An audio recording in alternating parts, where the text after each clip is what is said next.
Sekarang kita belajar, now we want to study chapter 14, bab 14, Tuhan memelihara kehidupanku, ya. Kita akan belajar bab 14, Tuhan memelihara kehidupanku. Sudah jelas suara Miss Erik? Sudah jelas suara Miss kedengarannya? Yes, Miss. Okay. So please look at the slide. Coba lihat dulu slide ini ya. Ya. Si Nadia, Nadia ini kira-kira ini burung apa ini Nadia? Burung pipit, Miss. Burung pipit ya, burung yang paling kecil ya, burung yang paling kecil di antara burung. Ada yang bilang burung kolibri, ada yang bilang burung pipit ya, kecil sekali. Ini burung pipit ini dia herannya. Kita lihat dulu burung ini. Dia tidak menanam tapi bisa dia makan kan? Tidak ada lumbungnya untuk menyimpan makanan, tapi dia bisa hidup. Siapa yang memelihara dia? Yaitu Tuhan, Miss. Tuhan, ya. Jadi burung pipit yang kecil dipelihara oleh Tuhan. Bagaimana cara Tuhan memeliharanya? Ada tersedia makanan, ya. Burung pipit mau dia terbang, dia ambil makanan karena Tuhan sudah sediakan semua di alam, ya. Kemudian burung ini kamu lihat burung terbang. Ini kira-kira burung apa ini?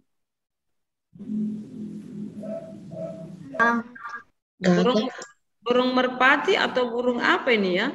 Burung apa ini kira-kira? Merpati, Miss. Burung merpati ya. Nah, orang suka dengan burung merpati. Kemudian ada juga orang yang ditembak burung ini di senapan supaya dia bisa ambil burung ini ya. Tapi kalau Tuhan tidak izinkan dia jatuh, dia tidak akan jatuh. Ya kan? Jadi siapa yang memelihara mereka? Tuhan. Kalau ada orang mau tembak burung, dia sudah keker-keker ya, dia sudah arahkan senapannya, ini pasti jatuh. Kalau Tuhan tidak inginkan dia jatuh, dia tidak akan jatuh karena Tuhan pelihara. Nah, ini kamu lihat apa ini? Rambut ya. Rambut yang panjang. Kemudian ini rambut apa? Uban, Miss. Rambut uban. Ya? Oke. Yang bisa membuat rambut ini beruban ya hanya Tuhan. Tuhan izinkan seseorang menjadi tua. Ya. Kemudian siapapun orangnya tidak akan sanggup untuk menghitung rambut di kepala orang. Coba, mau kamu dikasih kerjaan hitung rambut? Enggak mau kan? Karena mustahil. Bagaimana cara menghitung ini? Sampai berapa tahun ini enggak siap-siap dihitung. Orangnya sudah bosan menghitung rambut ini. Tapi apa kata Tuhan? Rambut di kepalamu Tuhan tahu. Tuhan tahu berapa jumlahnya. Jadi kalau jatuh gugur dia rambut kita, itu Tuhan izinkan dia gugur. Ya. Jadi luar biasa Tuhan memelihara ya.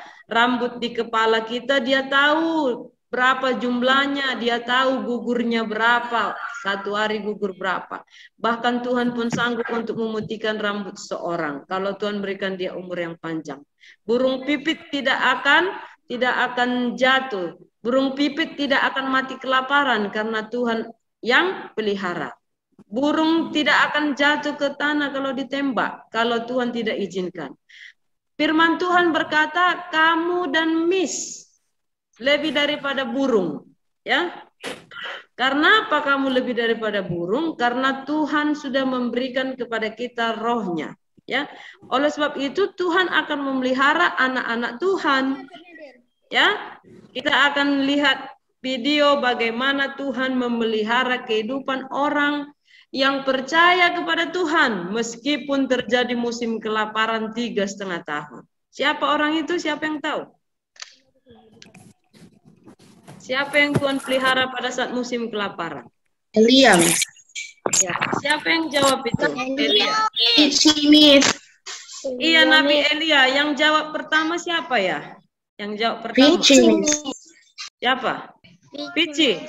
Oke, benar si Pici ya. Let's play the video. Kita lihat aja videonya langsung. Bagaimana Tuhan memelihara Elia. Kita lihat ya. Bagaimana Tuhan memelihara Elia. Tuhan melihat ada satu raja yang begitu jahat ya, menimbulkan sakit hati Tuhan karena dia menyembah yang bukan Tuhan. Menyembah patung, punya mata tak bisa melihat, punya telinga tak bisa mendengar, punya mulut tak bisa bicara, ya. Akhirnya Tuhan perintahkan Nabi Elia untuk pergi menghadap Raja Ahab dan mengatakan tidak akan ada hujan, ya. Kalau tidak akan ada hujan berarti kelaparan kan, kekeringan. Tapi Tuhan memelihara Elia. Bagaimana cara Tuhan memelihara Elia? Elia disuruh pergi kemana? Ke Sungai Kerit. Sungai Kerit. Iya, di tepi Sungai Kerit. Lalu bagaimana makannya? Coba. Untuk pagi dan petang Tuhan mengirim burung untuk mengantar roti. Kita makan Dan burungnya antarkan. Ya. Tuhan antarkan gagaknya untuk kasih daging sama roti, Miss. Gini ya, yang mau bicara, misalnya gini, yang mau bicara Pici Miss atau Richard, biar supaya nanti Miss tahu bikin apanya ya, listnya, siapa yang sudah bicara. Oke? Jadi, siapa yang mau coba lagi? Bagaimana Tuhan memelihara? Indah. Miss. Tuhan memerintahkan burung gagak membawa roti dan daging ke Nabi Elia. Pada kapan? Saat kapan? Pagi dan petang, Miss. Pagi dan petang, ya. Kira-kira kalau pertama-tama sih air sungai masih banyak ya, karena kan baru mulai kekeringan. Ini kekeringannya 3,5 tahun. Kira-kira dari mana burung gagak itu dapat daging? Daging dia dapat dari mana? Tuhan, Miss. Dari Ya. Tuhan. Ya, caranya bagaimana? Kan sudah kekeringan. Mungkin ya, mungkin daging itu ada di istana raja, diambil sama burung gagak. Bisa jadi ya, dari kerajaan. Diambil daging, diantar pagi sama sore. Dia bisa makan pagi, siang, sore karena bekal pagi sudah ada, bekal siang sudah ada. Sore nanti datang lagi burung gagak membawa roti dan daging. Hebat sekali ya. Hebat sekali Tuhan memelihara hambanya, memelihara orang yang percaya kepada Tuhan, orang yang takut kepada Tuhan. Kemudian setelah 3,5 tahun, sungai menjadi kering, air tidak ada. Bagaimana cara Tuhan memelihara Elia lagi? Tuhan sudah mempersiapkan seorang janda, Miss. Iya, seorang janda. Di mana dia? Kita akan lihat videonya. Tetapi sesudah beberapa waktu sungai itu menjadi kering sebab hujan tidak turun di negeri itu. Maka datanglah firman Tuhan kepada Elia. Bersiaplah pergi ke Sarpat yang termasuk wilayah Sidon dan diamlah di sana. Ketahuilah aku telah memerintahkan seorang janda untuk memberi engkau makan. Sesudah itu Elia bersiap lalu pergi ke Sarpat. Setelah ia sampai ke pintu gerbang kota itu, tampaklah di sana seorang janda sedang mengumpulkan kayu api. Elia berseru kepada perempuan itu, katanya, "Cobalah ambil bagiku sedikit air dalam kendi supaya aku minum." Ketika perempuan itu pergi mengambilnya, ia berseru lagi, "Cobalah ambil juga bagiku sepotong roti." Perempuan itu menjawab, "Demi Tuhan Allahmu yang hidup, sesungguhnya tidak ada roti padaku sedikit pun, kecuali segenggam tepung dalam tempayan dan sedikit minyak dalam buli-buli. Dan sekarang aku sedang mengumpulkan 2-3 potong kayu api. Kemudian aku mau pulang dan mengolahnya bagiku dan bagi anakku. Dan setelah kami memakannya, maka kami akan mati." Tetapi Elia berkata kepadanya, "Janganlah takut, pulanglah, buatlah seperti yang kau katakan. Tetapi buatlah lebih dahulu bagiku sepotong roti bundar kecil daripadanya, dan bawalah kepadaku, kemudian barulah kau buat bagimu dan bagi anakmu, sebab beginilah firman Tuhan Allah Israel, tepung dalam tempayan itu tidak akan habis, dan minyak dalam buli-buli itu tidak akan berkurang, sampai pada waktu Tuhan memberi hujan ke atas muka bumi." Lalu pergilah perempuan itu dan berbuat seperti yang dikatakan Elia kepadanya. Tuhan mengerjakan mujizat. Perempuan itu dan anaknya mendapat makan selama beberapa waktu lamanya. Tepung dalam tempayan itu tidak habis dan minyak dalam buli-buli itu tidak berkurang, seperti firman Tuhan yang diucapkannya dengan perantaraan Elia. Elia tinggal bersama mereka. Suatu hari hal yang menyedihkan terjadi. Anak janda itu sakit dan meninggal. Kata perempuan itu kepada Elia, "Apakah maksudmu datang kemari, ya abdi Allah? Singgahkah engkau kepadaku untuk mengingatkan kesalahanku dan untuk menyebabkan anakku mati?" Kata Elia kepadanya, Berikanlah anakmu itu kepadaku. Elia mengambilnya dari pangkuan perempuan itu dan membawanya naik ke kamarnya ke atas dan membaringkan anak itu ke tempat tidurnya. Sesudah itu Elia berseru kepada Tuhan, katanya, Ya Tuhan Allahku, apakah engkau menimpakan kemalangan ini atas janda ini juga yang menerima aku sebagai penumpang dengan membunuh anaknya? Lalu ia mengunjurkan badannya di atas anak itu 3 kali dan berseru kepada Tuhan, katanya, Ya Tuhan Allahku, pulangkanlah kiranya nyawa anak ini ke dalam tubuhnya. Tuhan mendengarkan permintaan Elia itu dan nyawa anak itu pulang ke dalam tubuhnya sehingga ia hidup kembali. Elia mengambil anak itu, ia membawanya turun dari kamar atas ke dalam rumah dan memberikannya kepada ibunya. Kata Elia, Ini anakmu, ia sudah hidup. Kemudian kata perempuan itu kepada Elia, "Sekarang aku tahu bahwa engkau abdi Allah dan firman Tuhan yang kau ucapkan itu adalah benar." Oke. Ya, jadi bagaimana Tuhan memelihara Elia ketika air sungai sudah habis, Tuhan memerintahkan seorang janda untuk memberi Elia makan, ya. Tapi janda itu, apa yang terjadi dengan janda itu? Dia bilang hanya sedikit apa yang dia punya? Sedikit tepung. Hanya sedikit tepung. Sedikit tepung dan minyak dalam buli-buli. Hanya ada sedikit tepung dan minyak dalam buli-buli. Ini pun kalau saya olah, saya makan dan anak saya makan, setelah itu kami akan mati. Sudah nggak ada lagi. Apa kata Elia? Jangan takut. Buatkan aku roti. Minyak dan tepung itu bakalan terisi. Jangan takut. Jangan takut, buatlah lebih dahulu bagiku sepotong roti bundar kecil, kemudian barulah kau buat bagimu dan bagi anakmu. Ya. Minyak tidak akan habis, Miss. Berkurang, tidak akan tepung dan tepung tidak panen akan itu tidak akan habis dan minyak dalam buli-buli itu pun tidak akan berkurang sampai pada waktu Tuhan memberi hujan ke atas bumi. Ya, bagus sekali si Hanesa ya, detail sekali, ingat semuanya. Minyak tidak akan berkurang, minyak dalam buli-buli tidak akan berkurang, tepung dalam tempayan tidak akan habis sampai Tuhan mendatangkan hujan ke atas bumi. Apa yang terjadi? Tidak akan habis ya. Dan hidup janda ini terpelihara ya. Janda ini mikirnya begini ya. Wah, sudahlah saya akan buatlah apa kata Elia. Kalaupun kami yang makan ini kami habiskan palinganlah 2 hari sudah mati ya. Tapi dia memberikan. Dia beri karena dia berpikir begini, nanti kalau saya beri, maka saya akan diberi. Itu namanya hukum tak bertuai.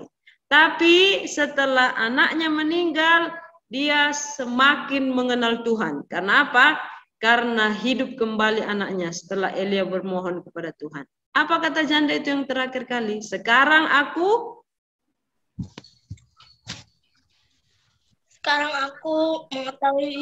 mengetahui bahwa firman Tuhan itu adalah benar. Iya, sekarang aku mengetahui bahwa engkau adalah hamba Tuhan dan firman yang engkau katakan itu, firman Tuhan adalah benar. Ya, jadi Tuhan akan memelihara orang yang hidup takut akan Tuhan. Tuhan memelihara orang yang percaya kepada Tuhan. Now please open your Bible. Keluaran setelah kitab Kejadian, Keluaran 23 ayat 25. Tetapi kamu harus beribadah kepada Tuhan Allahmu, maka Ia akan memberkati roti makananmu dan air minumanmu, dan Aku akan menjauhkan penyakit dari tengah-tengahmu. Iya, ini janji Tuhan. Tetapi kamu harus beribadah kepada Tuhan Allahmu, maka Ia akan memberkati roti makananmu dan air minumanmu, dan Aku, Tuhan, akan menjauhkan penyakit dari tengah-tengahmu. Ya, jadi Tuhan berjanji kepada orang yang beribadah kepada Tuhan. Ya, seperti Elia, orang yang takut akan Tuhan, orang yang menghormati Tuhan, orang yang menjalankan perintah Tuhan. Maka Tuhan akan memberkati roti makanannya, air minumannya, dan menjauhkan penyakit dari tengah-tengahnya. Ya, jadi kalau sampai sekarang ini kita masih ada, itu karena Tuhan masih mengasihi kita. Tuhan masih punya rencana dalam hidup kita. Apalagi ini kan pandemi ya, musim pandeminya makin meningkat. Rumah sakit pada penuh, disuruh isolasi mandiri karena corona ini. Tapi Miss dan kamu percaya bahwa Tuhan akan memelihara kita. Dan kalaupun misalnya ada yang kena ya, dia bisa selamat dari krisis itu, dia bisa melewati fase-fase krisis, itu pun karena Tuhan memelihara. Ya, please open your book page 140, Pak B, halaman 140 bagian B. Elia adalah nabi Allah yang setia. Ia hidup pada zaman Raja Ahab yang menyembah berhala, yaitu dewa Baal. Baal dipercaya sebagai dewa yang berkuasa pada zaman itu karena dianggap bisa mendatangkan hujan yang berguna untuk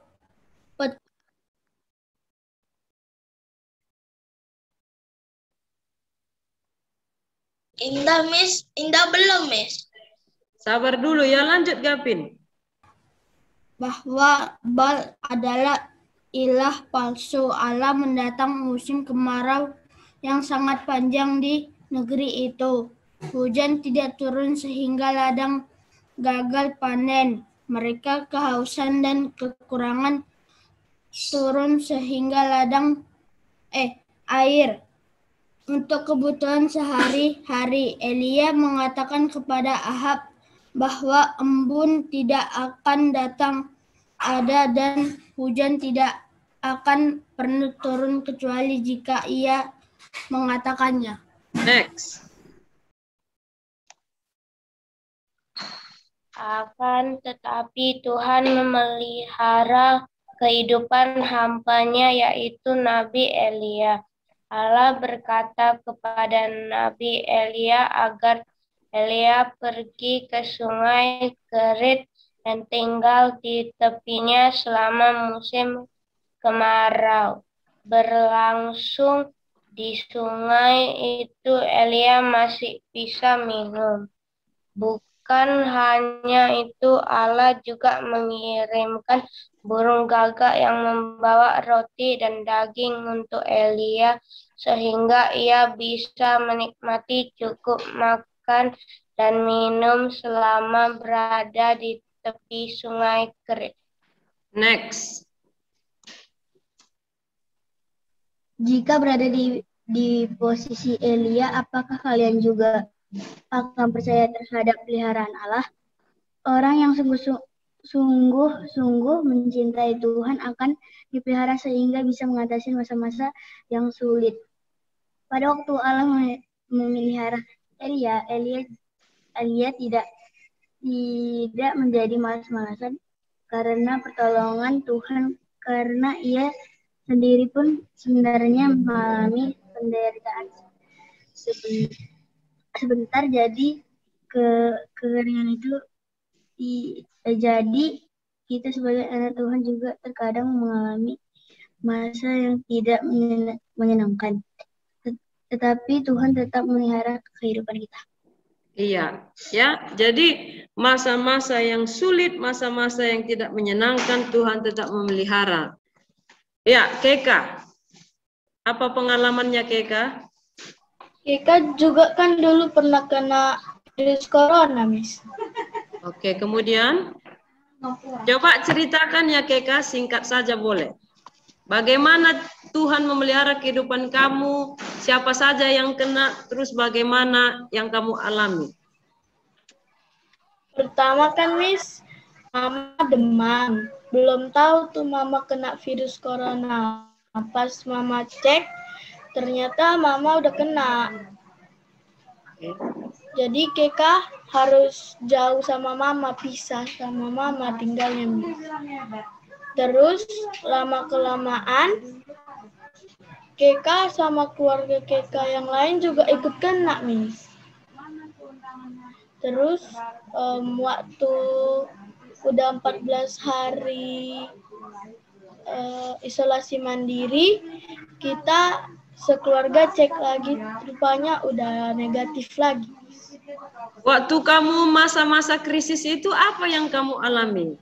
Sakit tenggorokan atau demam atau hidungnya sakit atau bagaimana? Keka kena virus corona tanpa gejala, Miss. Cuman Mama yang demam. Oh, oke. Tanpa gejala ya.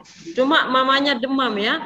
Dan ada juga yang yang tidak selamat di masa krisis itu dia meninggal. Ada, tapi ada juga yang selamat. Seperti keluarga Keka selamat ya, mamanya selamat, semuanya selamat. Itu karena pertolongan Tuhan. Apa yang kamu lakukan di masa-masa yang sukar itu? Apakah berdoa kepada Tuhan atau memohon orang lain juga untuk mendoakan? Bagaimana Keka? Waktu itu Miss, Keka sama keluarga Keka yang lain video call buat berdoa bareng-bareng, Miss. Baca Alkitab bareng-bareng. Jadi kamu merasakan pertolongan Tuhan memelihara keluargamu gitu ya? Yes, Miss. Oke. Miss, jadi, Miss, yes, Erik. Erik juga pernah, Miss. 2 kali, Miss. Apa itu? Miss. Kena corona, Miss. Jadi pertamanya Mama Erik kenanya dari kawan Mama Erik kan, Miss. Okay. Terus pas itu belum tahu lah, Miss. Udah kena corona kan, Miss. Jadi kan Erik di samping Mama tidurnya kan, Miss. Mama agak batuk-batuk gitu. Pas dicek udah positif, Miss. Erik, Papa sama Mama cek semua, cuman Papa yang negatif, Miss. Jadi Papa nginap lah di tempat kayak hotel gitu kan, Miss, di Red Doors, Miss. Jadi iya, oke. Jadi gini ya, Erik, Miss pengen juga mendengar cerita kamu, tapi waktu kita kurang dari 1 menit lagi. Yang penting kamu sudah sehat. Lain waktu kamu minggu depan lah, boleh kamu lanjut ceritanya lagi ya. Kita tutup dulu karena waktu kita akan habis, kita akan otomatis ditutup Zoom. Mari kita berdoa. Tuhan, terima kasih hari ini kami merasakan pertolongan Tuhan memelihara kehidupan keluarga kami, menyelamatkan kami, dan kami percaya Tuhan akan selalu menolong kami dan memelihara hidup kami. Terima kasih Tuhan, dalam nama Tuhan Yesus Kristus kami berdoa serta mengucap syukur. Amin.